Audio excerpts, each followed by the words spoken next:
Homenagem que as meninas prepararam, lembrando um pouco da vida do vovô e também agradecendo a pessoa que toma conta dele, né? No dia 10 de novembro de 1908, nascia no Alecrim João Matias de Souza, filho de Maria Matias e Francisco Matias, criado no Alecrim. Desde muito cedo trabalhou na roça. Em 1943, casou-se com Maria Barbosa de Souza, com quem constituiu uma enorme família. Juntos viveram uma vida repleta de alegrias, emoções e, como a vida de qualquer um cristão, cheia de altos e baixos.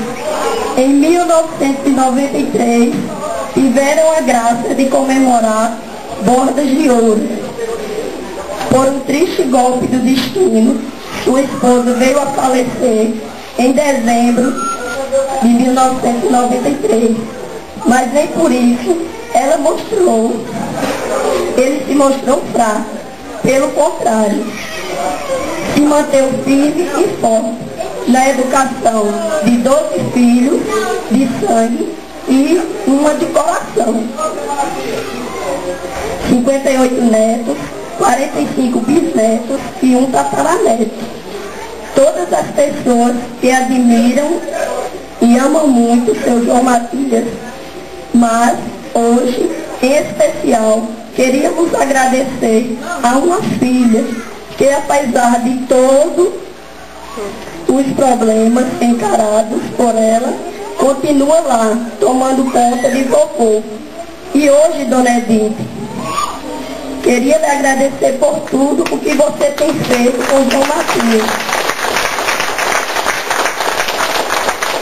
E apesar dos inúmeros comentários, continue forte, siga sua vida com essa vagareza de sempre. E a João Matias, os nossos parabéns, porque hoje sim, você é a estrela da festa e ninguém vai ofuscar seu brilho. Parabéns, João Matias.